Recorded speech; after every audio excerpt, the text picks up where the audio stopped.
say what needs to be said. It's your host, Mr. Pick Six, also known as Asante Samuel Sr. Baby, we in the building tonight. Monday Night Vibes. YouTube, what's up, man? Facebook, what's up, y'all? Holla at me. Come vibe out with your boy, Mr. Pick Six, man. We here to have a good time tonight, man. Vibing out. Free agency going crazy out there, man. Man, we got these players signing left and right, man. I hope your favorite team out there sign who you hoped y'all would sign to make y'all team better. But tonight, man, right? Tonight we're gonna get into it. We're gonna get a little Odell Beckham Jr., man. What is going down with the brother? We're gonna get into some Shedeur Sanders. We're gonna get into a little Pac-Man versus Gucci Man. Anybody knew about that? Am I the only one that didn't know about Pac-Man and Gucci Man? Did y'all know Gucci Man was dissing Pac-Man back in 2009 on these tracks when Pac-Man was the man back in Atlanta, I guess, allegedly, so-called, so, all that good stuff. And we're going to talk about Xavier Worthy a little bit. We're going to touch on that little situation, man. Facebook, YouTube, y'all holler at me. Let me know where y'all coming in from. Let me know where y'all tuning in from. But check it out. Check this out. Just wow. Wow. We got a brother from the NFL fraternity, man. We got a brother from the NFL fraternity, man, that has been linked. And y'all seen the pictures right there, man. A brother from the NFL fraternity who has been linked to some Diddy nonsense. Wow.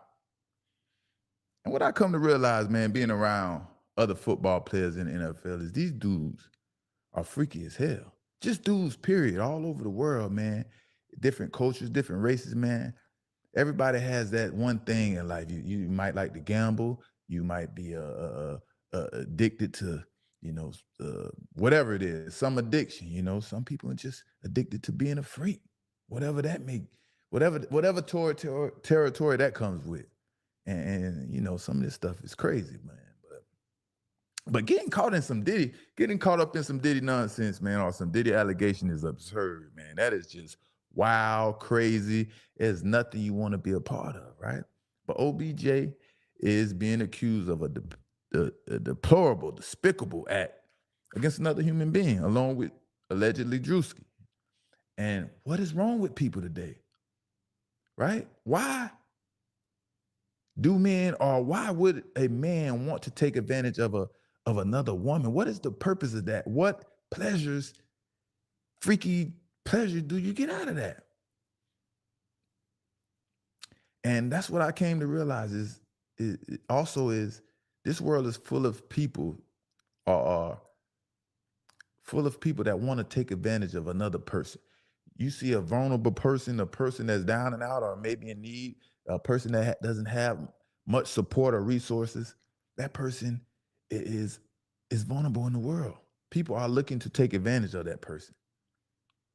And the response from Odell Beckham, man, let's look at this response, right?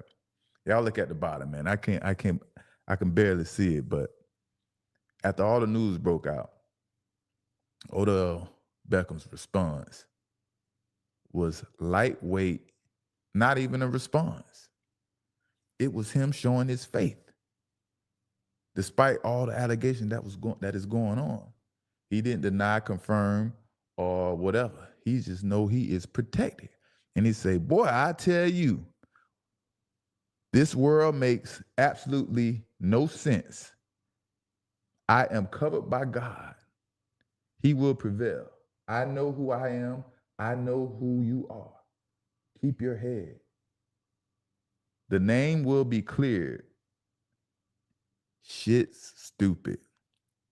Now, what does that sound like? What does that sound like? If this doesn't sound like I have something to do with this, then call me crazy. If this doesn't sound like I got something to do with this, then call me crazy. Allegedly, man, obviously, man, we hope the brother Odell Beckham don't have nothing to do with this. We hope all of this nonsense is false. I pray, I hope, you know what I mean? But I can't walk in another man's shoes or live in another man's life and have the destination of another man. God got life for me, and so on and so forth. Then Drewski's response, you seen him, man. He sounds, sort of desperate a little bit, right? He's sounding desperate, talking about 2018 or whenever the time was that he didn't have the resources or the opportunity to be around celebrities while he was broken living with his mom. So it's a response, you know what I mean? But the downfall of OBJ is crazy, man. Homie career started off like he was about to take over the NFL, right? And he was about to be one of the biggest names. It's not the biggest name in the league at that time. His first 2 seasons in the NFL, he was going crazy, over 1,200 yards receiving, one-hand catches, every commercial, hanging out with Drake, doing the Kiki dances, going viral on TikTok. Man, everything was just going absolutely stupendous for the brother, right? And when you're born, when you come into this world, you want to leave something behind. When we are dead and gone, all we have left is our legacy, and how much of an impact did we have in this world? Did we inspire others or provide opportunities for others? You know what I mean? What will our legacy be? We don't want our legacy to be allegedly, or did he do it? Did he not do it? Is this man really a monster? Like they're describing in the allegations. That's not how you want to be remembered. You want to be remembered for positivity and inspiring people and helping thy neighbor. That's because that's what life is about. But unfortunately, OBJ and Drewski, are allegedly being accused of these heinous acts, man, of the heinous acts of this woman. I ain't gonna even say her name, you know what I mean? Yeah, but in the world that we live in, man, that's what it's about. You got the money, you got the bread, they coming after you. So if Lord, I hope he ain't responsible for none of this, but man, you get found guilty of something like this, you have to cough up more money than you probably could ever make in your lifetime. You know what I mean? But the one common thing I see amongst these accusers, they claim, from Diddy, is that just baby oil stuff. And it's crazy, that somebody was being accused of using the baby oil along, allegedly, with the brother OBJ, man. Yeah, man, that stuff is just crazy, man.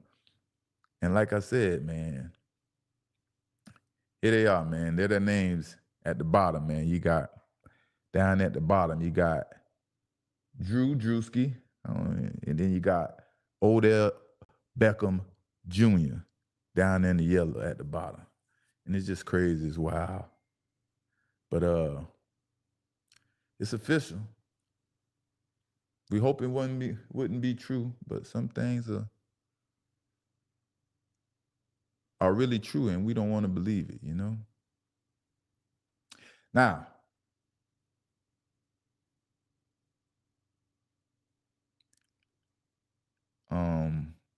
yeah, man. Odell, man, Odell. It's something about these wanting to hang with celebrities and these A-list celebrities and things like that, man. These accusations from Odell, man, against the lady makes that footage of Odell Beckham Jr. and Justin Bieber perceived to be true. Y'all know the footage, what came out a little while ago when Odell Beckham was with Justin Bieber and they was hanging out in the club, and we seen Justin Bieber mysteriously pop up from the ground while Odell Beckham was fixing his clothes, his pants and stuff like that, Now, the allegations that's going on now, we saw just what we think we saw. This is definitely what's going on. That is definitely what's going on in that clip with Justin Bieber. What it appears to be is definitely what it is in our eyes because of all the allegations going on right now. You know what I mean? And then Justin Bieber's a ticking time bomb. Any minute now, he will expose lots of people, lots of powerful people, for taking advantage of him while he was a teenager, trying to uh, navigate his way through the music industry and pursue his dreams. But Bieber was definitely one of those artists that entered the industry with no protection and left for prey to the predators.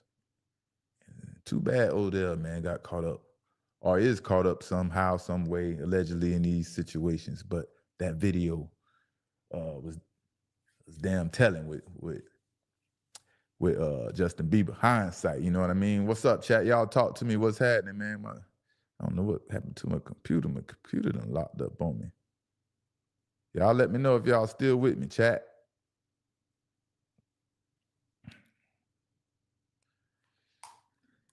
Make sure y'all can hear me. Throw the deuces up. 22 if you can hear me. Y'all stay with me. I see you, Retro 813. I'm glad the Bucks re-signed Chris Godwin. Yeah, man, for sure. Chris Godwin is a good player. Unfortunately, man, keep having these little crazy injuries, but he doing his thing, man. He doing his thing. Shout out to the Bucks. All right, moving on, man. Now we're going to talk about the brother, Shedeur Sanders. Let's get into some Shedeur Sanders, right? All right, Shedeur Sanders, man. What is going on with Shedeur Sanders? A lot of talk, a lot of good publicity, and a lot of negative publicity. How do we decipher through all this controversy? What is really the truth about Shedeur Sanders? You know what I mean? Now let's read this real quick, right? In a little over 2 months, Colorado quarterback Shedeur Sanders went from probably the number 1 overall pick in 2025 NFL draft to potentially falling out of the first round, depending on which draft analysis you listen to. Reports emerged from the combine in Indianapolis over the past weekend that some NFL teams took issue with Sanders' bravado and brash personality, while other teams allegedly came away impressed with what they saw and heard in their interviews with the 23-year-old passer and what they heard in their interviews. You know what I mean? So let me give you some insight in how I feel and what I think about Shedeur Sanders. And last live I think we talked about Shedeur Sanders versus Cam Ward and what I thought the difference was. And ultimately, like a lot of people see, it came down to the talent, who had more talent on the team and who had to do more with less talent. So what do I see ultimately going on with Shedeur Sanders? And is it fair, to the kid, young man, Shedeur Sanders? You see him in swag. You see him ready for anything they throw his way. What the heck is going on with the goddamn computer? I can't even see. Chat, talk to me. Make sure we live and we good. So the problem I see with Shedeur Sanders, right, is I see Shedeur Sanders is, what I see is sometimes it's okay to be yourself. And sometimes it's not okay to be yourself. But don't get it twisted. The NFL is a real job. Being in the NFL, despite how fun it looks on television and the glitz and glamour and stuff like that, NFL is a real job. And until players make it to the level in the NFL, everything before that, players are auditioning for teams to hire them or to be a player on that team. And when people take interviews in the real world, especially for a decent paying job, it is necessary to dress right for the occasion, formally, and that person to present himself as a professional so they can get hired. And no one wants to hire someone who they perceive to be a cancer to the company or to the team, or someone they think that can potentially be a cancer to the team. There's always exceptions to the rules and to the reason why why a team or a GM decide to bring a player in despite what his background may consist of, And like I say, you can be awesome and you can also be blackballed. You could be blackballed, you can be judged based on the environment people come from, and that environment can discourage companies or teams to want to bring a player to that team or an employee to that company because they feel their background doesn't fit or they can't adapt to whatever. It's just an excuse, right? Now, at the end of the day, it should be about how well someone can perform on that job. And if you perform well, no, despite, like I said, your background or where you come from, you will get a longer look to be hired because you can potentially help that team or help that company be more successful, make more revenue, sell more tickets, by the athletes, the employees' performance. In the NFL, if they believe a player can change the direction of a franchise, some teams are willing to take the risk on a risky player. And you seen just this past season, around a year ago, the Eagles selected Jalen Carter, I think, the 10th, 11th pick of the NFL draft. Despite the situation he was going through, a crazy situation. I mean, it's an awful, awful, unfortunate situation. But man, you can't resist these Florida boys out there, man. You know what I mean? You can't resist the Florida boys. You can't resist the Florida boys. So Jalen Carter, he made a mistake. Howie, NFL, Philadelphia Eagles, Howie Roseman being who he is, he knew that was a risky player that he needed to take the opportunity on, and he took the opportunity on him. And look at this. Look at that. Took an opportunity on him and won the Super Bowl. And he's definitely a game changer. Jalen Carter is definitely a game changer. He's definitely a reason, or a huge reason, why the Eagles defense is so dominant and why they won the Super Bowl. So depending on who you are, they might take a risk on you. But sometimes, you have to act accordingly and stay out of trouble. Or sometimes, I've seen in the past where players was first round to the second round, third round, and by the end of the draft, they haven't been drafted. They dropped totally out of the NFL draft. Period. Became a free agent. You know what I mean? So, there could be a lot of talk. It could be a lot of he say, she say, all type of things going on. You know what I mean? But at the end of the day, this is my thought, and this is my thought process, right? If anything, I think coaches and GMs are scared of being held accountable when it comes to grooming Shedeur Sanders the right way and setting them up for success, right? We know he got a lot of support behind him with his father and his family. That's what life is about, that support. And imagine Shedeur Sanders going to a team and he winds up struggling. What's going to happen next? We all know Deion Sanders is very vocal, and he will be very vocal about his displeasure of how his son is being handled, whatever the problem may be. He may feel like he hadn't set his son up to be successful the way he did. And this is the only problem I can see coaches and GMs fearing about Shedeur Sanders, because he's a game changer. He showed he can lead a team, come from nothing and make it something, And I don't see any problem in the way Shedeur Sanders handles himself. On or off the field, he is a very confident young man. If his lifestyle is flashy, so be it. It's a flashy lifestyle. And it's nothing different compared to other players or quarterbacks coming out of college. But is it something for the scouts? I mean, it is something for the scouts to criticize, being that he's a flashy quarterback, a black quarterback. And obviously, like I say, everyone is going to be scared of the outspoken father, Coach Prime Deion Sanders. You know what I mean?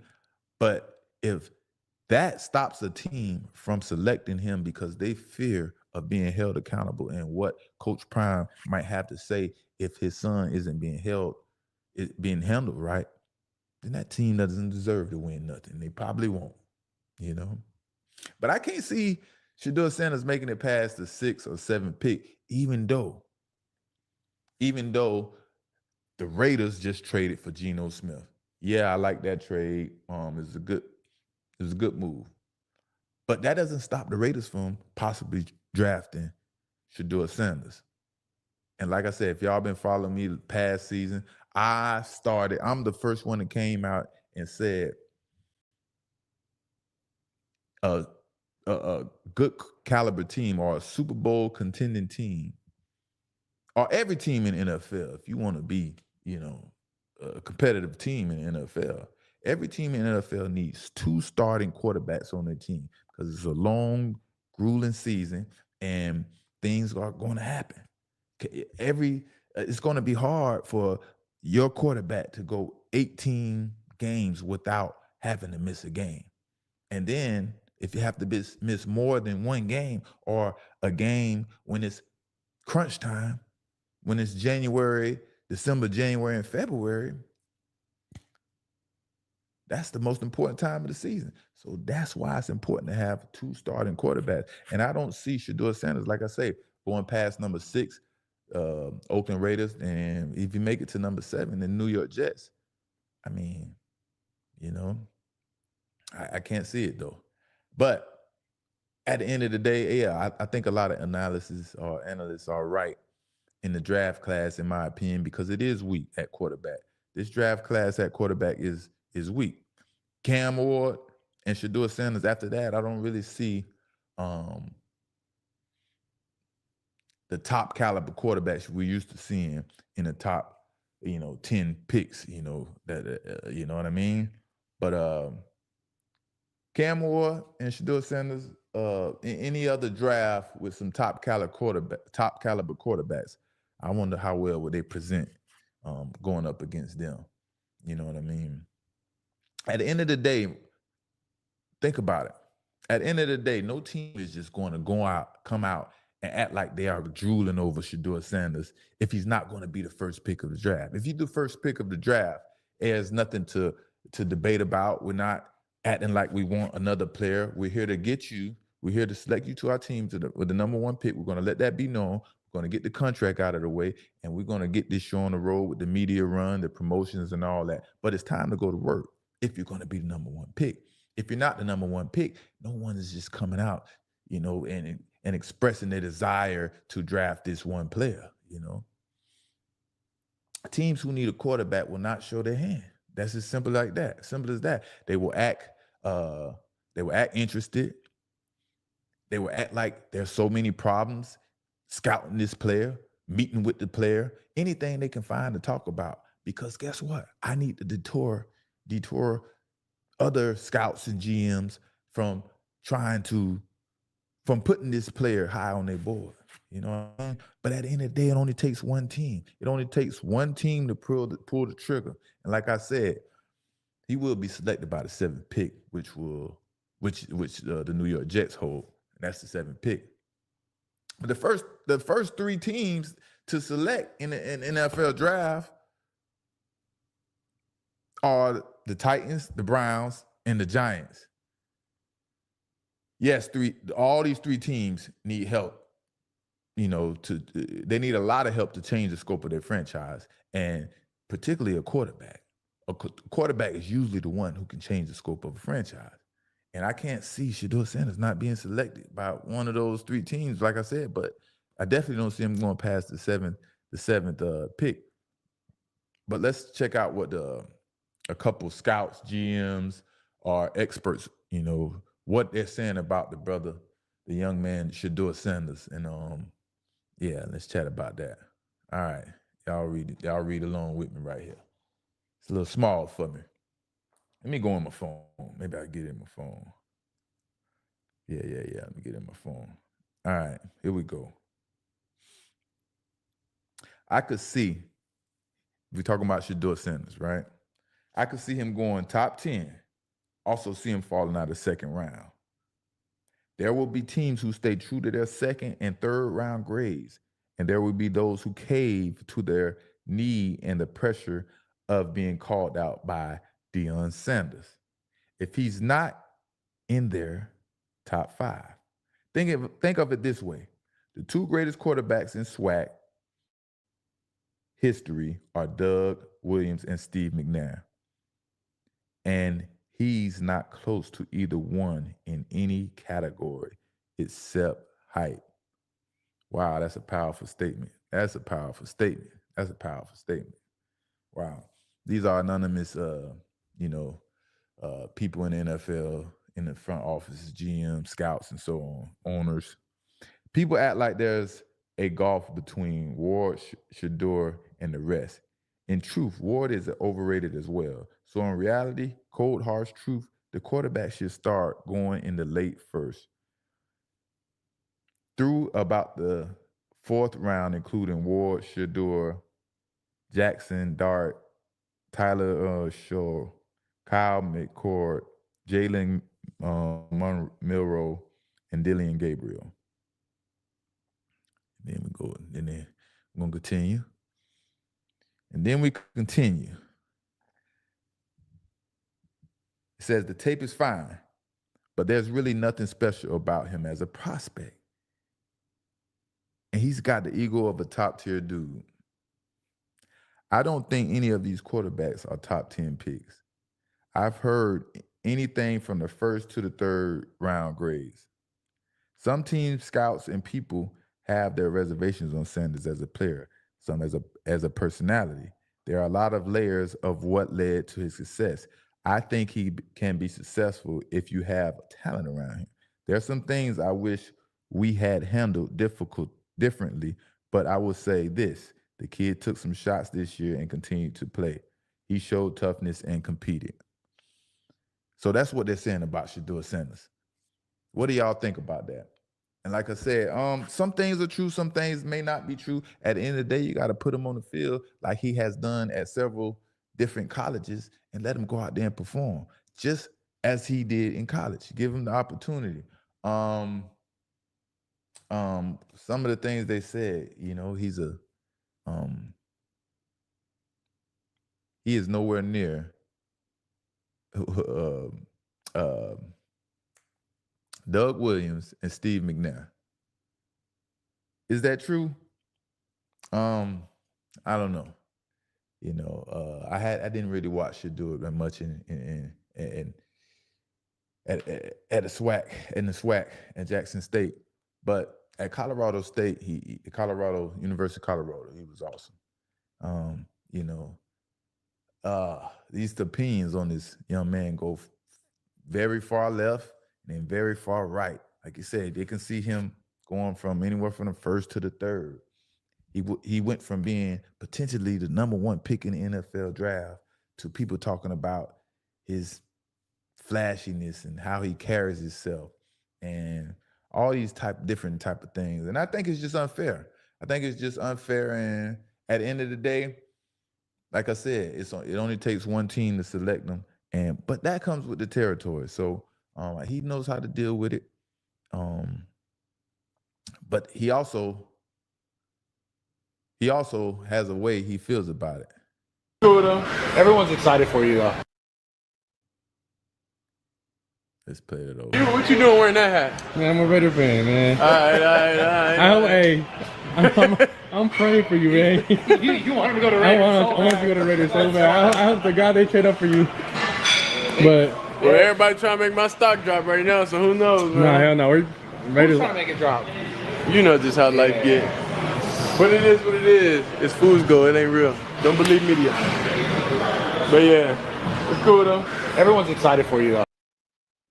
Yeah, he's feeling the pressure from everywhere, man. He feel the pressure. He hears the noise, and the scouts, for some reason, in his mind, trying to make his stock drop. You understand what I'm saying? And he, as a young man, he played his butt off. He played well. Came to Colorado, helped change that program around, and he has all the tools. So, only thing I would say, the negative things about him, in my opinion, is only one. In my opinion, he's not 6'4", 230 pounds like Josh Allen, and huge size is a big difference in the NFL, especially when you're playing quarterback. Being able to sustain injuries, being able to run and take these hits, these massive hits from defensive tackles, linebackers, safeties, so on and so forth. So that's the one negative thing about Shedeur Sanders, in my opinion, is the size. I would love him to be, 3 inches taller, 2 or 3 inches taller, and maybe 30, 40 pounds. I don't know, just around 220, 230, if he's not that already. But yeah, let's get to the comments in here a little bit. They say Shedeur over Ward. I don't know, man. That's a toss-up. It's a toss-up. Do you think the Raiders got Geno so they can trade Geno for a higher pick to get Shedeur? No, I think, like I said before on the show, like I just said on the show, teams understand that you need more than one top-tier caliber quarterback on your team. The good teams understand that now. That's a new thing that's trending in the NFL. Sign 2 quarterbacks to your team, especially if you can get one out the draft that doesn't have a high cap number, along with one that you sign in free agency, right? That's a perfect match made in heaven right there. And then they can learn off each other, feed off each other. You got Tom Brady over there. You got Pete Carroll now, and you got Chip Kelly. He's supposed to be an offensive genius, but you know how we feel about him in the Philly world. And I think it's a good opportunity that can happen for sure. You know what I mean? I'm hoping Howie signs Asante Samuel Jr. I hear you, Cody K. I hear you, Cody K. Only time to tell, and we will see. You know what I mean? Y'all talk to me in the chat. Y'all let me know what y'all want to hear about, what we're going to chat about. But hey, I want to know, did y'all know about some beef, man? Did y'all know about this beef? Pac-Man Jones versus Gucci Mane. Am I the only one that didn't know or was hiding under a rock since 2008, 2009 about the Pac-Man Jones versus Gucci Mane beef? Because I had no clue. Where did this beef originate from? I know they're both from Atlanta, you know what I mean? But this is just wild. Like I said, I had no clue about this Gucci Mane and Pac Dog. That's what I call Pac-Man, Pac Dog, man. And they had an issue, man, going at each other, man. Like I say, dating back in the days. Pac-Man was a big name. He had it going, man. He had it going. And Gucci Mane dissed Pac-Man on a couple of records. I think I heard Pac-Man play. I don't got him with me today, but he was saying something about Pac-Man and dissing him back in 2009 when, Pac-Man just got in the NFL and he had became a very big name coming out of West Virginia. He had a lot of hype behind him. So I guess entertainers, rappers, and stuff might have felt a certain way that this football player get more recognition and rank than I am in my city. You know what I mean? But Pac-Man has some strong words for Gucci Mane, and Pac-Man is standing on business. Pac-Man is actually standing on business.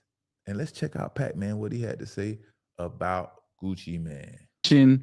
Of those two gentlemen man, hey, listen here, man. I don't fuck with none that's in Decatur, my boy. Let's start over from the beginning. Man, where was Pac-Man at? Because obviously we know the story and the history behind those two gentlemen. So during the verses, for us, we were sitting at home watching it, and you could feel the tension of those two gentlemen. Man, hey, listen here, man. I don't fuck with none that's in Decatur, my boy. Fuck Gucci Mane. No, we can't. Pac, we can't do that, Pac. Man, fuck Gucci Mane. We can't do that, Pac. Well, no, we can't do that, man. That might be your partner. That ain't mine. No. I've never met him. No, we don't know. We just listen to the music. So we just listen to the music. How I feel. You can't control me for what I'm saying. That's a fact. That's a fact. Fuck you talking about, nigga. Fuck Gucci Mane. What you got it, bro. You got it. When you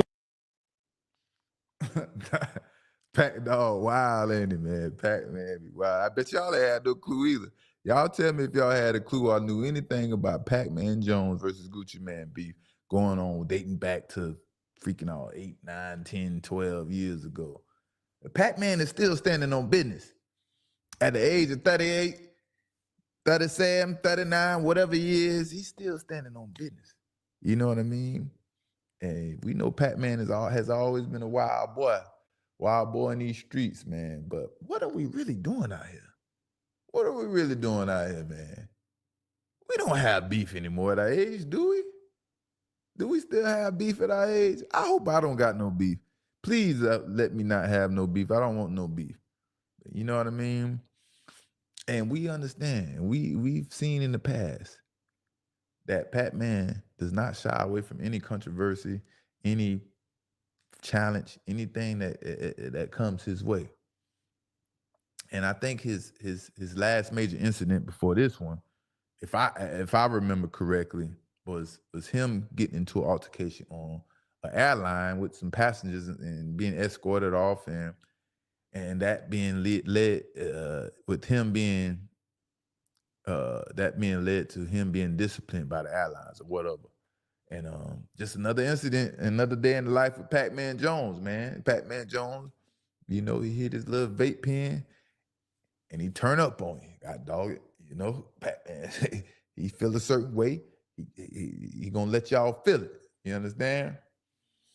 But as I became a young adult, I had to realize, how to act based on I had to learn how to change up how I act based on where I came from and where I was trying to go, because where I came from didn't match where I was trying to go. So how I knew how to act and handle situations, I had to learn how to tone it down a little bit or I would be messing up my career. And that's what life is about. Life is about being able to change and make those changes for the better. Pat-Man is definitely a better man than he used to be when he first entered the NFL. But I just want to see the brother tone it down a little bit and understand that trouble is right around the corner. And there's a lot of people out there dependent, man. Just chill, make your money, do your thing, vibe out, have fun, enjoy your kids, and man, all that other stuff, man. Have fun, entertain. But I hope it's not that serious, Hope it's not that serious. And shoot, Pat-Man went as far to say and call Gucci Man a fake unaliver, a fake killer. You know what I mean? Like, the little situation with Gucci Man and Jeezy back in the days when Gucci Man caught the man running in the house and it was self-defense. You know what I mean? T-Dub 71, what it do? Yeah, I'm back, baby. We got to get it back cracking, man. I got a little team, put my little team together, and we getting everything right, man. So we're gonna be bringing y'all that real live content. We're gonna be vibing out and having fun, and doing our thing, But let's talk about Thug U, man. If y'all could guess what Thug U, the NFL team that is Thug U, y'all gonna put it down in the chat before I let y'all know. But who is Thug U? What NFL team has Thug U? And Thug U has unfortunately struck again. One thing I found out during this situation is apparently in Houston, when there is a domestic violence or a DV call and the police has to come out to the house, someone has to go to jail. Someone is getting arrested and someone is headed to jail. How long you stay in jail and how long it takes you to get out depends on the situation and the witnesses and so on and so forth. And unfortunately, another Kansas City Chief bites the dust, Xavier Worthy, man. Xavier Worthy got the bad end of the deal when the police were called out to his residence because of altercation he had with his girlfriend. And she's a pro track athlete named Tia Jones who turned pro out of high school. There she is right on the screen doing her thing. And the one thing I'm proud of the brother Worthy is the brother Xavier Worthy didn't just trust his chick. He vetted his chick because he, maybe whatever he was feeling. And he found out that baby girl is a 304 for the streets. And he had to handle that right there and right now. You know what I mean? He proposed to her. She was his fiance, allegedly, so-called. I heard that's what happened. He had her all around, showing off. This is his trophy wife. And God dog it. God dog it. This is wild. You had a man propose to you, talking about the young lady, in 1 year, a woman's dream, to get married, taken care of, have security, all these things. And I know women think they are the prize, but you got to be one of the stupidest bras out here to cheat on your NFL player boyfriend who proposed to you after only 1 year being in a relationship. Not only that, he took you to the Super Bowl somewhere you probably never would have experienced. The experiences, the opportunities, the resources, all these things he would have provided for her. 9 times out of 10, she will never, ever probably be able to get to experience these things without him or ever in her life, unless she, comes up on the bag. She ends up winning, the Olympics. And I hope she does, because she's a hell of a runner, a hell of an athlete. But how these bras keep coming out here thinking they the prize and messing up everything. Now, I don't even want to say the bag. You messing up a wonderful life that you could have grew with this young man. First, as a young man in the NFL, he chose you to come on this ride and this journey with him, and you want to go out there and chase the streets for whatever reason. You know what the problem is? The problem is that she probably didn't get to experience that much because she didn't get to go to college first. That's the difference. Going to college gives you a brighter view of life. If you go straight into your job out of high school, your responsibilities, you have things that you have to be responsible for, and if you don't, your life will be messed up and jammed up. And I guess that was her trying to have a college experience, instead of, and running away from her responsibilities. And a lot of free agency going on. The one free agency signing, I kind of disagree with. And y'all let me know how y'all feel in the chat. But DK Metcalf, he's big, he's fast, he's strong. But I don't know what he can do in a Steelers offense. I don't know who the quarterback going to be, first of all. Now, don't get it twisted. Aaron Rodgers come over there. He will make a difference, in my opinion. He will make a much more of an impact than Russell Wilson did and Justin Fields. But what I don't like about DK Metcalf is he don't have no suddenness, no sudden quickness. You get up in his face, jam him off his route, make Aaron Rodgers look off the route plenty of times. You know what I mean? He can get down the field and get to moving. But when cornerbacks his size get up on him that are big and have long wingspans, he has a very tough time dealing with these cornerbacks and so on and so forth. Y'all let me know who y'all like, what signings y'all like that happened in free agency. We waiting on Sante Samuel Jr. to sign. Yeah, we all know that stuff. We know the cornerback market is crazy. Myles Garrett signed. That was one signing I was hoping that didn't sign back to their team. I want to see Myles Garrett go somewhere and make an impact somewhere else, because the Cleveland Browns, yes, they're trying. You got to give the Cleveland Browns their credit. They're trying, and they have tried to put together a Super Bowl team, with the Deshaun Watson situation, drafting Myles Garrett, extending him, and putting the team around him. Who they had, Amari Cooper. They had, running backs. They definitely was on the path to building a team, but the Deshaun Watson situation just kind of screwed them in the behind, because no one in their right mind could have expected Deshaun Watson to come out and be that horrible as a quarterback compared to what he used to be at the Houston Texans. So Myles Garrett, he re-signed. I think it's a 4-year, $160 million. It's well deserved, but send him to Buffalo. I would like to even see him go to Buffalo with Josh Allen and Sean McDermott, the head coach, and they can potentially make a Super Bowl run, because Josh Allen needs something to help him get over the top, and sooner rather than later. But I'm gonna see y'all again either Thursday or Friday. Y'all let me know what y'all want to hear, what we talking about. Monday Night Vibes. It's Mr. Pick Six, your host, and we out, baby. See y'all next time.